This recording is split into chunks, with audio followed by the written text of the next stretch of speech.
महाराज जी, अगर साधक भगवत प्राप्ति के मार्ग पर चलना चाहता है और पत्नी भी उसकी सहायता कर रही है, तो क्या बच्चे करना जरूरी है महाराज जी? इस पर ज्यादा विचार नहीं करना चाहिए कि हमें संतान करना है या नहीं करना। ये तो विधान पहले से हो गया।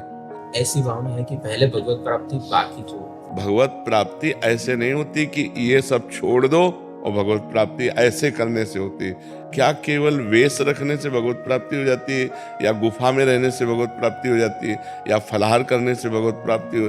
हम सबकी काट करके आपको बताते हैं। देखो, कितने ऐसे अजगर हैं जो गुफाओं में पड़े रहते हैं, कितने ऐसे जीव हैं जो केवल जलपान करते हैं, कुछ खाते नहीं, केवल जल पीते हैं, जलचर जीव। कितने ऐसे पक्षी हैं जो केवल फल खाते हैं, कितने ऐसे जीव जंतु हैं, क्या उनको भगवत प्राप्ति हो जाती है? क्या भगवान की प्राप्ति केवल भगवान के भजन से होती है। ये सब क्रियाएं सहयोगी हो सकती हैं, लेकिन इनसे भगवान की प्राप्ति नहीं होती। देखो, चक्रवर्ती सम्राट महाराज अम्बरीश जी थे, उनकी रानियां थी, पुत्र थे, सब परिवार था।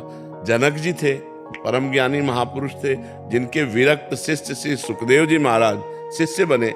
वो गृहस्थ में रहते हुए जनक जी कितने बड़े महापुरुष हुए। हमें लगता है कि भगवान के विधान को मानना चाहिए। अगर होना होगा तो हो जाएगा, नहीं होना होगा तो कितने ऐसे दंपति हैं जो लाखों करोड़ों रुपए लगा चुके और उनके संतान नहीं हो रही। तो संतान भी एक योग होता है, आप उसके कर्ता थोड़ी हैं। अगर आपकी 4 संतानें होनी है तो होनी, नहीं होनी है तो आप चाहे जितना डॉक्टर को दिखा लो, रुपया लगा के दवा ले लो, नहीं होने वाली। बहुत से ऐसे करोड़पति अरबपति लोग हैं जिनके रुपया की कमी नहीं और डॉक्टरों के संबंध की कमी नहीं, लेकिन संतानें है ही नहीं, लाख उपाय कर लिया। तो हमें निषेध नहीं करना चाहिए। अगर भगवान का विधान है कि 2 संतान उत्पन्न हो और आप उनकी सेवा करते हुए नाम जप, तो भगवान की सेवा बन जाएगी। हो सकता है जैसे आप भक्ति मार्ग में चल रहे हैं, आपकी पत्नी भी भक्ति मार्ग में, तो कोई महाभागवत पुत्र पैदा हो जाए, कोई राष्ट्र को प्राण समर्पित करने वाला वीर पैदा हो जाए।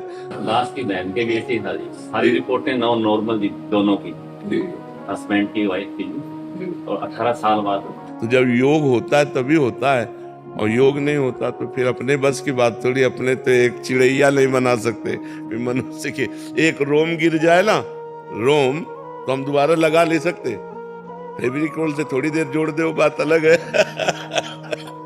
तो हम संतान क्या पैदा कर पाएंगे? वो भगवान का योग होता है। अगर वो योग होगा तो